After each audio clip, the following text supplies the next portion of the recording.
প্রিয় বন্ধুরা, আশা করি তোমরা প্রত্যেকেই ভালো আছো, সুস্থ আছো। তো এই মুহূর্তে ছোট্ট একটা আলোচনা পর্বে আমি তোমাদেরই সুমনদার সঙ্গে আছি। আর আজকের এই আলোচনা পর্বে আমরা যে অফিসিয়াল নোটিশটি নিয়ে আর কি এগিয়ে যাব, তা তোমরা কিন্তু ইতিমধ্যে অন স্ক্রিনে অবশ্য দেখতেই পেয়েছো বা দেখতে পাচ্ছ এখনো।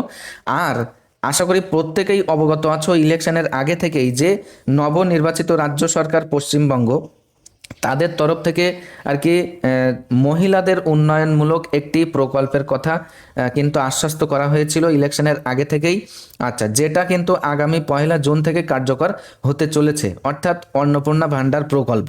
তো এই অন্নপূর্ণা ভাণ্ডার প্রকল্পকে ঘিরে আমাদের মনে কিন্তু নানান ধরনের প্রশ্নের উদয় হয়েছে। যেমন যেমন একটা মহিলা সর্বনিম্ন কত বছর বয়স থেকে আর কি তিনি এই অন্নপূর্ণা ভাণ্ডার প্রকল্পের আওতায় আসতে পারেন, মানে কি কি শর্ত পূরণ করতে হবে, এবং যারা আগে লক্ষ্মীর ভাণ্ডার পেত তারা এই অন্নপূর্ণা ভাণ্ডার পাবে কিনা, এবং ভোটার লিস্ট থেকে যাদের নাম আন্ডার অ্যাডজুডিকেশন অর্থাৎ বিচারাধীন অথবা ডিলেটেড হয়ে গেছে অথবা ট্রাইব্যুনালে যারা আপিল করেছে, তো তারা এই প্রকল্পের আওতায় আসবে কিনা।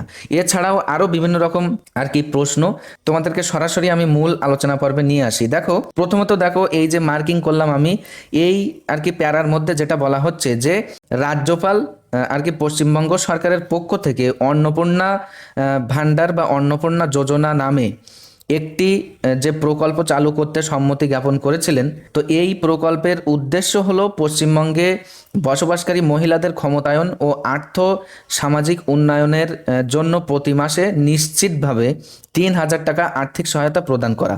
ওকে, এই যে নিম্নে আর কি বা নিচে এই সমস্ত শর্তগুলো আছে, এই শর্ত সাপেক্ষেই কিন্তু দেওয়া হবে। তো কি কি শর্ত পূরণ করতে হবে বা কি কি ক্রাইটেরিয়া পূরণ করতে হবে, তোমরা আমি ওয়ান বাই ওয়ান ডিসকাস করছি, পয়েন্ট ওয়াইজ একটুখানি বুঝে নাও। প্রথম নাম্বার পয়েন্টে যেটা বলা হচ্ছে, দেখো, বলছে যে আবেদনকারীর বয়স 25 বছর থেকে কিন্তু 60 বছর আর কি এর মধ্যে হতে হবে।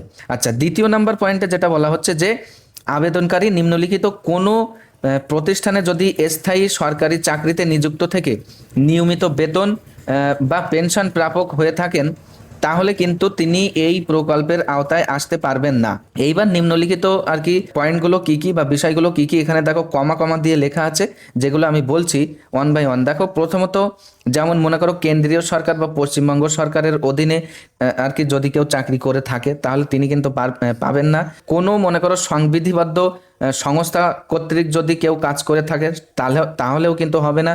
তারপরে দেখো, সরকারি উদ্যোগে পরিচালিত এরকম কোনো সংগঠন যেখানে ভাতা দেওয়া হয় মনে করো, সেখানেও কিন্তু আর কি এলিজিবল হবে না।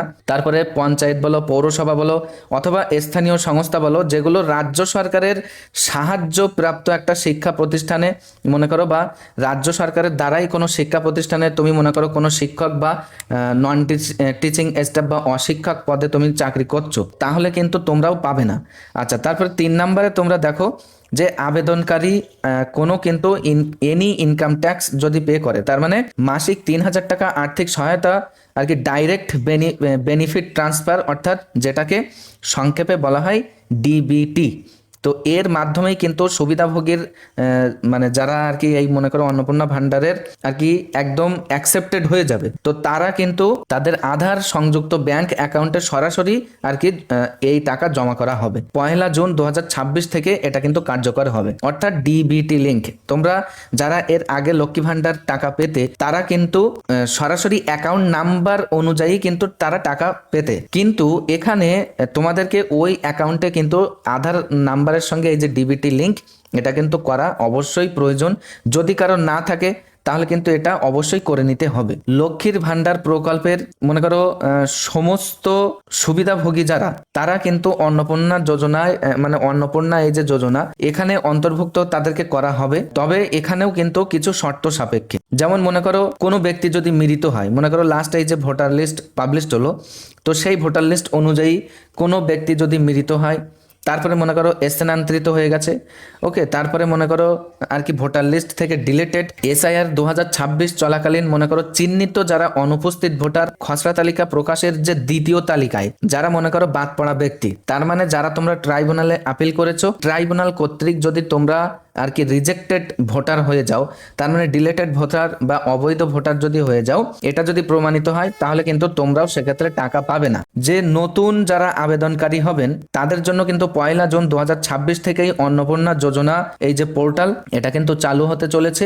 যে সমস্ত আবেদনগুলো আর কি প্রাপ্ত হবে, তো সেগুলো সরকার কর্তৃক অনুমোদিত আধিকারিকদের মাধ্যমেই কিন্তু যথাযথভাবে আর কি যাচাই ও তদন্ত করা হবে।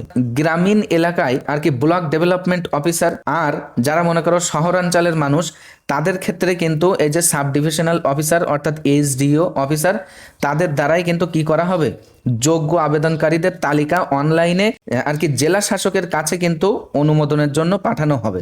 জেলাগুলিতে বিশেষ করে আর কি জেলা শাসকগণ এবং অনুমোদনকারী কর্তৃপক্ষ হিসাবে কিন্তু কাজ করবেন, এবং কেএমসি অর্থাৎ এই যে কলকাতা পৌর নিগম, এই সমস্ত এলাকায় আর কি কলকাতা পৌর নিগমের যিনি কমিশনার আছেন, তো তিনি কিন্তু অনুমোদনকারী কর্তৃপক্ষ হিসেবে আর কি দায়িত্ব পালন করবেন। তো এই ছিল প্রিয় বন্ধুরা আজকের আপডেট বা অন্নপূর্ণা ভান্ডার প্রকল্পকে ঘিরে সমস্ত রকম যে সমস্ত ডাউটগুলো ছিল, 1 বাই 1 আশা করি তোমরা সমস্ত রকম প্রশ্নের উত্তর পেয়েছো। কোনো নিজে থেকে কিন্তু বলা নয়, সরাসরি একদম দপ্তর থেকে আর কি বিজ্ঞপ্তি প্রকাশ হয়েছে, তো সেই বিজ্ঞপ্তিকে সামনে রেখেই কিন্তু 1 বাই 1 আমি তোমাদের সামনে আলোচনা করলাম। তো এতক্ষণ সাথে থাকার জন্য তোমাদের প্রত্যেককে অসংখ্য ধন্যবাদ।